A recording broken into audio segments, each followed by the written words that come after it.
ታስለቀሻት ያገባልሽ በቃ አታልቅሽ። ኔናሽ ብራዚል ከእንግላንድ ያደረገውን ጨዋታ ብራዚል ከዓለም ዋንጫ ተሸንፏል። ታዋቂ ቲክቶከሮች በዚህ ሀሳብ ላይ ምን አሉ፣ ምን ተናገሩ የሚለውን ነገር በዛሬው ቪዲዮአችን የምናየው ይሆናል። ከቪዲዮ መጨረሻ አብራችሁን ሁሉ ያዘናችሁ ያለቀሳችሁ አይዞኝ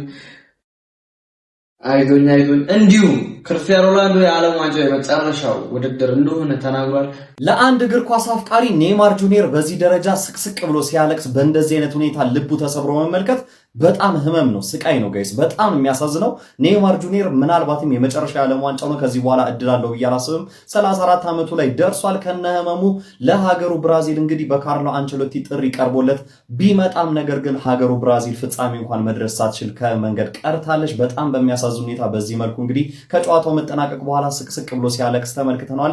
ኔይማር ጁኒየር ወዳጆች ብቻ ሳንሆን አጠቃላይ የእግር ኳስ አፍቃሪ እንግዲህ በዚህ ሀዘን ልቡ የማይነካ አለ ብዬ አላምንም። ኔይማር ጁኒየር በእግር ኳስ እንድንዝናና፣ እግር ኳስ እንድንወድ፣ በእግር ኳስ እንድንመሰጥ፣ የበለጠ እንድንደሰት ያደረገን የማይረሳ ተጫዋች ነው። ከሀገሩ ብራዚል ጋር አንድም በትልቅ ደረጃ እንግዲህ ወይም ደግሞ በኢንተርናሽናል ደረጃ ትልቅ ስኬትን ሳያሳካ ከእግር ኳስ መለየቱ በጣም የሚያሳዝነው ጋይስ። ለማንኛውም አሳዛኝና ልብ ስለሚነካው የኔይማር ጁኒየር ፍጻሜና ሁኔታ ምን ትላላችሁ? ሀሳብ አስተያየታችሁን ኮሜንት ሴክሽን ላይ ያጋሩኝ። ሜዳ ስፖርትን ፎሎ ማድረግ እንዳትረሱ። ሀሳብ አስተያየታችሁን ኮሜንት ላይ ያስቀምጡልን። የኔይማር የተፈጠረውን ነገር ሁላችንም አይተናል። በጣም ያሳዝን ነበር።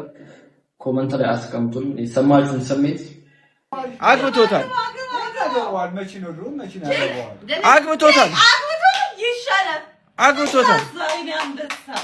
የኔ አባት ከታች የወጣው እንደምታችሁታል። እኔ ሲጀመር ሃይላንድን ወደዋለሁ። የኔይማር ደጋፊዎች በእንባ እየተጨቀለቁ ነበር። ታስለቀሻት ያገባልሽ በቃ አታልቅሽ። አግብቶልሻል በቃ ሳቂ። አገባልሽ የኔ ቆንጆ ይሄው አገባ። በቃ አሁን ማልቀስ የለም። በቃ አግብቷል። በቃ ይሄው አገባሽ ሁሉን ይው በቃ የኳስ ፍቅር ሴት ወንድ ማለት መምረጡን ትቷል። የኔይማር ክራሾች ደግሞ በጣም በዝተዋልና ሴቶቹ ራሱ እያለቀሱ ነው። ኢትዮጵያ ውስጥ ማልቀስ ተጀምሯል። አራት አልቅስ ኔይማርዬ፣ አንተ ለምን እኛ እናልቅስ እንጂ አንተ ለምን ታለቅሳለህ? ያንን የመሰለ ተጫዋች እግዚአብሔርን ልጅነታችንን ካሳመሩልን ላይክ እንደማን መሆን ትፈልጋላችሁ ስንባል ከሜሲና ከሮናልዶ ቀጥሎ እንደ ኔይማር ማለት ደረጃ ያደረሰን ተጫዋች መጨረሻው እንዲህ ሲሆን በጣም ያበሳጫል። ግን ምን ይደረጋል? ጉሬዛ አህያ ከሆኑ ተጫዋቾች ጋር እየተጫወተ ተቀይሮ የገባው ኤንድሪክ ቪኒሺየስ ራሱ በጣም ታስጠላላችሁ። ትናንሾቹ ላይ ነው እንደምፈነጩት፣ እነ ፔሩ ላይ ነው እንደምፈነጩት። ቡልሺት የሆነ ሀገር ያቺ አንጋፋ ብራዚል የለችም፣ አሁን የለችም። ኤርሊንግ ሃላንድ ብራዚልን ብቻውን አባረራት ነው የምልህ። ወይኔ ብራዚልዬ፣ እኛ ልጅ እያለን የምናውቀው ብራዚል እንደዚህ ሆኖ ስታየው እንዴት እንደሚያሳዝን ማለት። ፈርስት ሃፍ ራሱ ፔናልቲ ምን አስብ። ብራዚል ላይ ሁሌ ዳንስ ላይ ብቻ ነው ትኩረታቸው። ለዛ ነው ለምንድን ነው ቪኒ ያልመጣው አልገባኝም። በቃ ብዙ አሲስት አድርገሻል ብሩኖ ምናምን በሚል ነው ማረላሽ። ሃላንድ ግን ማን ይሄ ሰውዬ ይችላል አልኳችሁ እኮ ይችላል። የሆነ ሰዓት ላይ ብቻ ዝም ብሎ ክሮስ ተደረገለት ጠቅ፣ ከዛ ላይ ደግሞ ከቦክስ ውጪ ልምጥጥ አለቀ። ብቻውን ጌሙን ገደለው። ማን ምንም ሳይጮት እኮ ነው ጌሙን ሙሉ ምንም ሳይጮት ምንም ሳይነካ ሁለቴ የሆነ ነገር ተፈጠረ፣ ሁለቱንም ተገኘ። ራይት ፕሌስ ራይት ታይም የሆነ ሰው ገባር። ኦፍሳይድ ራሱ ካሁንም እኮ ምን ሆናችሁ ነው? ሃላንድ የምታጣጥሩ ሰዎች ግን ጤነኛ አይደላችሁ። በመኑ ነው ማለት ሃላንድ ይችላል ሲጀመር ችሎ ነው ያሸነፈው። ብራዚል ስላልቻለ ነው ያሸነፈው። ቢያንስ ፔናልቲዋን ሌላ ሰው ቢመታ ሊያገባ ይችላል ነበር። ፔናልቲ ቢገባ ቢያንስ አሪፍ ይሆን ነበር። ጋብሪኤል ማርቲኔሊ ሰጠ፣ ሃላንድ ነሳ ይላል ነው ሳምንት። ጋብሪኤል ማርቲኔሊ እንደዛ ደፋ። ከዛሬ ድረስ ኦዴጋርድ ነበር ይመጣው፣ ዛሬ ግን ሃላንድ ነው። ሃላንድ ዲዘርቭ ስለሚያደርግ እናቴቱም በጣም ነው የሚችለው፣ በጣም ነው የሚችለው። በኢየሱስ ስለሚገባው ሃላንድ በጣም ነው ቫይኪንግ በኢየሱስ ሲያስፈር ይሄው ራሱ እኮ ቫይኪንግ አይደል እንዴ? የራሱ ቫይኪንግ እኮ ነው የራሱ እናቴ ትሙት። እኔ ብራዚል ተሸንፎ ለምንድን ነው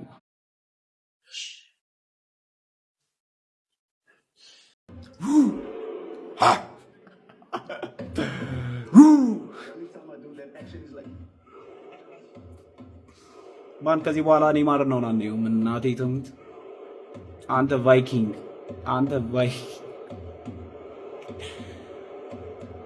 የዚህ ቤት ግን ትክክለኛ ፔናልቲ መቺ ማን ነው? ማን የብራዚል ትክክለኛ ፔናልቲ መቺ እንዴ? ጊማሬሽ ለምንድን ነው የመታው እንዴ? እኔ ካሁን ቪኒ ጁኒየር ይመቷል ፔናልቲውን ብዬ ነው እየጠበቅኩኝ የነበረው። ግን ጊማሬሽ ደካማ የሆነ ፔናልቲ መታ ሳተው ጀማው። እኔ ቪኒ ይሄ በኮከብ ጎል አግቢነቱ ሂደት ላይም ጥሩ እያስቆጠረ ስለሆነ ረገጠሩ ቢያንስ አይመታም። የሆነች ስንፈተ ምት አመታት ምትኩ ተጠቅሟል። እሱ ፔናልቲውን መጥቶ ያስቆጥራል ብዬ ነበር ገምቼ ነበርኩት። ግን ያልጠበቅኩት ነገር ነው የሆነው። ማን ኖርዌይ ዛሬ ይዞ የመጣው ጨዋታ በጣም ከባድ ነው። ይኸውላችሁ ፕሬስ ብራዚልን እያደረጉበት ያለው መንገድ በጣም ነው የሚያስገርማችሁ። ቢውልድ አፕ የሚባል ነገር እንዳይጀምሩ እያደረጓቸው ነው የሚገኙት። ቦል ፖዚሽኑን ራስ ግን ማለት ነው የትም ሄደህ ተዋግተህ መምጣት ትችላለህ። የኔ አባት የትም ማለት ነው 90 ደቂቃ ልትደበደብ ትችላለህ። 90 ሲደመር የሆነ ደቂቃ ላይ ግን የቁርጥ ቀልጅ ሆኖ ይደርስልሃል። ማንዬ ምን አይነት ተጫዋች ነው ይሄ? ማጋሪሽ አይዞህ አረና በቃ እንዳይበላህ በቃ ይቅርብ ማጋሪሽ ከዚህ ሰው እንዴ ይኸው ተመልከተው ፊቱ ሊበላው ነው እንዴ ለብቻው ሌሎች ተከላካዮች ጋር ሄዶ አይጋጠምም እንዴ ዝም ብሎ ከሱ ጋር እየመጣ የሚጋጨው እንዴ ጀማው አርሰናል ቤት እያለ እኮ ሳሊባ አለለት ገብቷል አይደል ከዝዋው በቃ መከታ ነው ወንድም ጥላ ሳሊባ እዛ ለብቻው ጥላውት እንዴ ሊበላው ነው ይኸውልህ ከኋላ እንዴት አፍጦ እንደሚያየው ሁለት ጎል አልቀረቀረም አይነያየ ሁለት ጎል የአየር ጎሉ ሲገርመኛ አንተ ከ16 ከ50 ለጠፈው ኳሱን ምን አይነት ግን ተጫዋች ነው እንዴት አባቱ ነው የሚችለው በቃ ለሆነ አላማ ያዘጋጃችሁት በአግባቡ የሚሰራ ማሽን ማለት ሃላንድ ድንቅ ተጫዋች ነው ቡድኑን ይሁን ቪያግራ ወጣው ይገባሉ የተባለው ዜና እውነት መሆኑን አረጋግጠውልናል። 54ኛ ደቂቃ ላይ ነው እንግዲህ እንግሊዝ በቀይ ካርድ የወጣባትና ሜክሲኮ እስከዛሬ ጎል ተቆጥሮባት የማታውቀው ሜክሲኮ 3 ጎል ጠጣች። ለምን በቀይ ወጥቶባቸው ማለት ነው። እንግሊዝ 3-2 ሜክሲኮን አሸንፋ እንግዲህ ወደ ቀጣዩ ዙር አልፋለች። የሚገርም ድራማቲክ ጨዋታ ነበር። የምሬ ነው። ላመለጣችሁ ሰዎች ሬስት ኢን ፒስ ብያለሁ። እንግሊዝ እንደዛ ተንኮታኩታ ስትጫወት የነበረች ቡድን በአነቃቂ ኃይል ክርስቲያኖ ሮናልዶ የሰጠው መግለጫ አለ። ይሄ ዓለም ዋንጫ የመጨረሻው እንደሆነና ወዛ ላይ የሰጡትን አስተያየት ሲኒያ ጋዜጠኞች ሀቢቢ እኔ ለ23 ዓመታት ለመጣል ሞክራችኋል፣ ነገር ግን ዋጋ ቢስ መሆኑንም ተረድታችኋል። ጊዜ ማባከን ነው ሲል ጋዜጠኞችን ፎገር አድርጓል። እናም መጫወት የማቆመው እኔ ስፈልግ ብቻ ነው፣ እናንተ ጋዜጠኞች ስትፈልጉ አይደለም ብሎ አገርጥቷቸዋል ሀቢቢ። ክርስቲያኖ ሮናልዶ በራሱ አንደበት አረጋግጦታል። ይህ የመጨረሻ የዓለም ዋንጫ ነው በማለት ከስፔን ጋር ከሚደረገው ተጠባቂ የዓለም ዋንጫ ጨዋታ በፊት በሰጠው ጋዜጣዊ መግለጫ ላይ በራሱ አንደበት እንደገለጸው ከሆነ አዎ ይህ የመጨረሻ የዓለም ዋንጫ እንደሆነ አረጋግጥላችኋለሁ። አዎ በርካታ ሰዎች በ41 ዓመቴ ጨዋታዎችን መጀመሪያን እንደ ጥያቄ ያነሱታል። ነገር ግን ላለፉት 23 ዓመታት ይህንን ለምጃለሁ። ሰዎች እኔን ለማሳደድና ለመግደል ሲሞክሩ ነበረ፣ ነገር ግን አልተሳካላቸውም፣ አይሳካላቸውምም።